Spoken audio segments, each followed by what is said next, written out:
Welcome to Manohar Chemistry YouTube channel. Today I am going to explain states of matter in the part of crash course. So I have covered 3 lessons in part 1, part 2, part 3. In part 4, 4 lessons I covered. So today this is the 5th lesson which is I am going to cover under crash course. Please support. If you like my videos, please subscribe my channel. So in this part, first question I am going to explain here. So here volume and temperature curves they given means volume versus temperature at constant pressure. So the curves which is given at constant pressure is called isobaric curves. Isobaric curves, right? So in this isobaric curves, they are expecting what is the relation between these pressures. So they given curves like this. Whenever they will give this type of graph types of questions, then how to solve that questions. These are very important. Previously asked in different types of exams, different types of competitive exams like NEET, JEE and MCET type of exams they have asked. So here you see. First this one P1 pressure, P2 pressure, P3 and P4 pressure. So first we have to draw one horizontal line, so like this. One horizontal line you have to draw. It is P1 means its volume is what? V1. So next one, so if it is P2 and its volume is what? V2, right? So if it's here volume we are taking on y-axis. So here if it is P3, so here what? V3 will come. So this one is V3. Again for this one you draw one more horizontal line, it is what? V4 will come, right? So when we are approaching top side, then volume will increase. When we are approaching downside, then volume will decrease. So first you arrange volume increasing order. First you arrange volume increasing order or volume decreasing order. So what is volume decreasing order here? Volume decreasing order, V4 will come first. So V4 will come, volume decreasing, V4 volume is less, then after V3 volume, then after V2 volume, then after V1 volume, right? So we know that already volume is inversely proportional to what? Pressure, or pressure inversely proportional to volume. So if V4 volume is less, V4 volume is less means whose pressure is maximum? P4 is maximum. So that you go for what? P4, then after what? Sorry, P4 is greater, P4, then after P3, then after P2, then after P1. So means here P1 is maximum, here P1 is maximum, P4 is maximum. So where in all options where P4 is maximum you see. So in option 1 P4 is maximum. So that our answer is option 1. Okay. This type of question there is a chance to ask. And next question, how much should the pressure be increased in order to decrease the volume of a gas by 5% at constant temperature? At constant temperature they are asking question. Once again I am repeating, how much should the pressure be increased in order to decrease volume of the gas by 5% at constant temperature? So to decrease volume of a gas at constant temperature, how much pressure he has to increase? They are asking that. So this question is related with Boyle's law, P1 V1 is equal to P2 V2. This we have to use, right? So how much should the pressure be increased? Pressure P1 value not mentioned and P2 value also not mentioned. Only he mentioned that volume of a gas by decreasing 5%. At what pressure volume will be decreased 5%? So P1 pressure will be P1 only. So volume you take 100% because 5% reduced they given, so that 100% you take. Then P2 into 5% reduced means how much here? 95%, right? So then P1 by they are expecting what? P2. So that P2 is equal to what? P1 into 100 by P1 into 100 by 95 it will come. P1 into 100 by 95. So P2 is equal to so P2 is equal to 1.05 will come. Here P2 value is 1.05. So this is answer. So last answer, P2 is equal to P1 into 1.05 means this much extra pressure you have to apply for P1, then 5% volume will be decreased. So this is final answer in this. This much pressure we have to apply extra. So P2 value is P1 into 0.5. This much pressure we have to apply, right? Next question. So next question, the ratio of rates of diffusion of gases X and Y is 1:5 and that of Y and Z is 1:6. The ratio of rates of diffusion of Z and X. They given X and Y ratio to you as well as Y and Z ratio. They are expecting from us Z and X ratio. In such case, this is actually ratio and proportional problem in 8th 9th standard. This type of problems will be there in mathematics. So based on that trick we can apply here also. First I will explain chemistry terminology. So that is, first they given Rx in Ry ratio. Rx and Ry ratio means diffusion rate of X and diffusion rate of Y is 1:5. Diffusion rate of Rx and Ry is 1:5 means 1 by 5 you take. Then after Ry and Rz, Ry and Rz is equal to 1 by 6 they given. So you multiply these both of them, then what, Rx by Ry into Ry by Rz is equal to what, Ry get cancelled, so that what is answer, Rx by Rz is there. So whatever we are expecting that came, right? So then we have to multiply both of them. So 1 by 5 into what, 1 by 6, so that 1 is to 30 is answer. Rx by Rz is equal to what, 1 is to 30. So one more method also is there to solve this problem. First you take ratio like this, 1 is to 5 as well as what, 1 is to 6. 1 is to 6 you take, right? So 1 into 1 you multiply, 1, right? 1 into 5, 5. 5 into 6, 30. So here x, y and z. So 1 into 1, 1, 1 into 5, 5, 5 into 6, 30. So this is shortcut method. By using this method you can solve directly. So what is x ratio here? 1. What is z ratio here? 30. Whenever they will ask any two ratios together, then we have to follow this shortcut method. So this is normal traditional method. This is shortcut method. By using like that we can calculate very easily. So next method, next problem. At 27 degrees centigrade, the total kinetic energy of 8 grams of hydrogen is dash times to the total kinetic energy of 8 grams of oxygen. So I am not writing options, so to reduce time.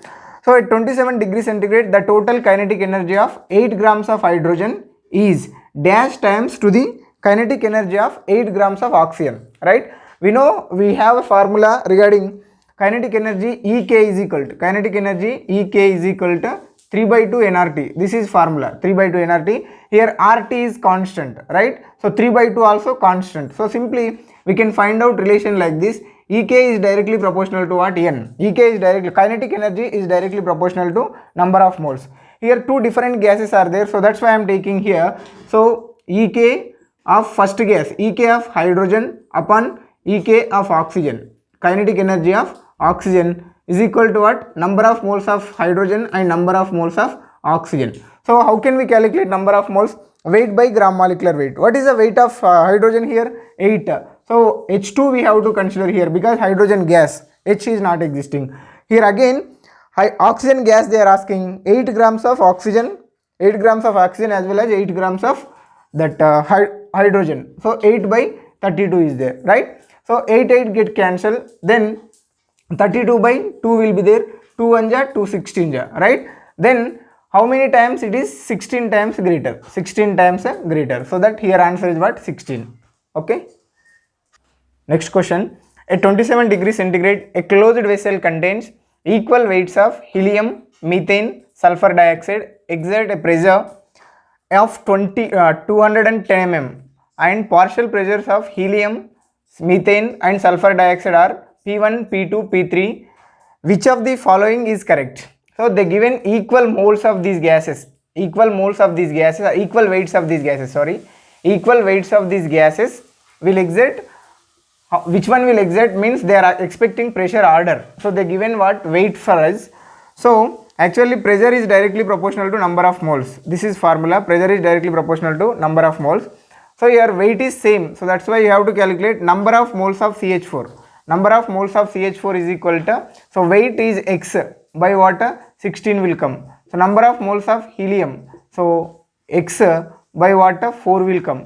Number of moles of sulfur dioxide, so X by what? 32 will come. So your weights are equal, they given in question, weights are equal, equal weights they given. So that pressure is directly proportional to N. Where number of moles are maximum you check.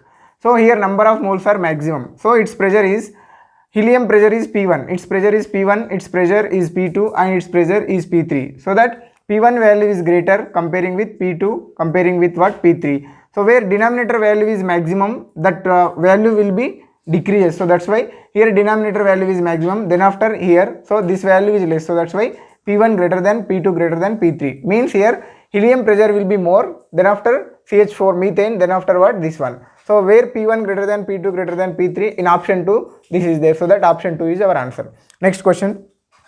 RMS speed of sulfur dioxide molecule at 400 Kelvin is equal to RMS speed of methane molecule. Means RMS speed of sulfur dioxide. Sulfur dioxide RMS speed at 400 Kelvin will be equal to what? Methane RMS speed at what temperature they are expecting. So RMS speed is nothing but what? Root means square speed, which is equal to square root of 3 RT by m. This is formula, RMS speed, right? So this, based on this formula, how can we calculate? So next, RMS speed of what? This one, RMS speed of sulfur dioxide. RMS speed of sulfur dioxide is directly proportional to, I am taking like this, 3 is a constant, R also constant here, T and M only varying, so that's why. So square root of T by M1 means T1 by M1 we can take. So square root of what? Again, root means square, speed of what? Methane. Or CH4 also similarly it will come. So T2 by M2 I am taking. So they given only RMS speed will be equal. RMS speed of SO2 molecule at 400 Kelvin is equal to RMS speed of what? So they given both are equal, so that's why I am equalating both of them. So square root of T1 by M1 is equal to square root of T1 by M1 is equal to square root of T2 by M2. So square on both sides, then you will get what? T1 by M1 is equal to T2 by M2. T1 by M1 is equal to T2 by M2. T1 value they given 400 Kelvin. So 400 upon. So what is the molecular weight of sulfur dioxide? That is 64, right? Is equal to what is the temperature of this methane? We don't know, T2. And M2 value is how much? CH4 means 16. So 16 1 ja, 16 4 ja, 4 1 ja, 400. So that T2 value is equal to, T2 is equal to 100 Kelvin. So where 100 Kelvin is there? In option C 100 Kelvin is there. So that this is our answer. The force, next question, surface tension. Surface tension does not vary with. So what is surface tension means? Surface tension which is applied perpendicularly on surface of the water is called surface tension. When we are increasing temperature, surface tension will changes. So when we are increasing vapor pressure also influences surface tension and concentration also. Why? Because the surface tension depends on intermolecular forces. If concentration increases, surface tension also increases. But it does not vary with the size of the surface, size of the area. So that answer is this one. Thank you. Next question. Which of the following has least surface tension? Actually, this surface tension is related with intermolecular forces. Here you observe benzene is there as well as acetic acid, ether as well as chlorobenzene is there. So in this, ether will have highest vapor pressure. Ether will have highest vapor pressure. Why? Because it have least intermolecular forces. Where least intermolecular forces are there, it will have what? Least surface area. Highest, where least intermolecular forces are there, highest vapor pressure. Where highest vapor pressure is there, least surface tension will be there. So that answer is ether. So in case of all these, intermolecular forces will be present strong. Right. Next question. The pressure of real gas is less than the pressure of ideal gas. Why? Because, so ideal gas and real gas here, ideal gas and real gas. So what is ideal gas means? Which will follow Charles law, Boyle's law and Avogadro's law, and which will follow PV is equal to nRT, that we call it as what? Ideal gas. And in case of ideal gas, intermolecular forces values will be 0. For ideal gas, intermolecular forces will be 0. In case of real gas, intermolecular forces will be present, right? Intermolecular forces are present in case of real gas. So what is pressure actually? How can we define pressure? For example, according to kinetic theory of gas molecules, so in this container, these gas molecules will present like this. When gas molecules will move randomly, in such case there are two types of collisions will be there. So in between molecules, collisions in between molecules and collisions in between molecules and walls of the container, molecules and walls of the container. So these two types of collisions are possible in case of container. So this is according to kinetic theory of gas molecules. So these collisions are not responsible for pressure, only these collisions are responsible for the pressure. Which collisions will make walls of the container and in between the molecule is responsible for the walls of the container. For example, this molecule is going to make collision, then this molecule collision is responsible for the pressure, right? When intermolecular forces are strong, then this molecule get attracted by the some other molecules which are present in a container. In such case, this molecule probability to get make collision with walls will be decreased. When intermolecular forces will increase, then the collisions made by the walls of the container will be decreased. So that's why in case of real gases, intermolecular forces will be strong. In case of ideal gas, intermolecular forces will be weak. So if I am taking real gas, so in such case intermolecular forces will be more. When intermolecular forces are more, then pressure will be less. So now you go for options.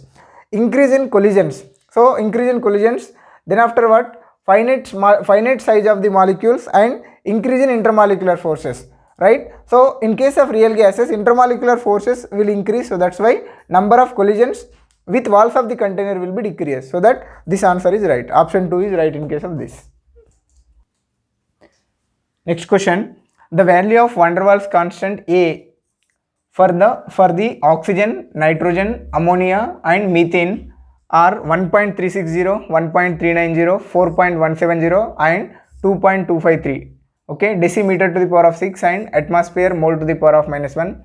The gas which can be liquefied easily, they are asking. So the given A value, actually this question is related with van der Waals gas equation, that is P into P plus AN square by V square into V minus NB. So this derivation I given in my previous videos, just you see, I given this link in description also if you want proof for this. Okay, so here the given A values. So here what is importance of A? A is indicates what? Intermolecular forces. A indicates intermolecular forces.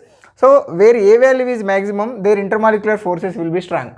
We know that intermolecular force is only responsible for the physical state of any substance. Physical state of any substance means in any substance having intermolecular forces are strong, then that substance will be existing in solid state. If intermolecular forces are weak, then it will be behave as what? Gaseous.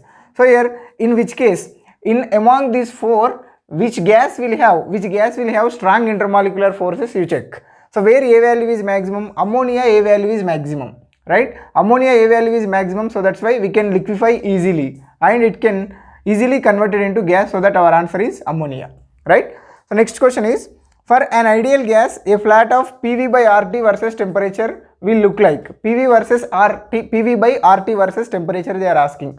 So for ideal gases, what is compressibility factor? Z is equal to PV by nRT, PV by RT is compressibility factor. For ideal gas, PV is equal to RT. For ideal gas, PV is equal to RT. So that PV by RT get cancelled. So then, what is answer? Z value is equal to 1. When we substitute PV is equal to RT, then Z value become 1. So for compressibility factor for ideal gases, Z is equal to 1. Means PV by RT value will be constant with respect to temperature. So in all options, where PV by RT value constant, you check. So in option 4, PV by RT is constant, so that our answer is option 4.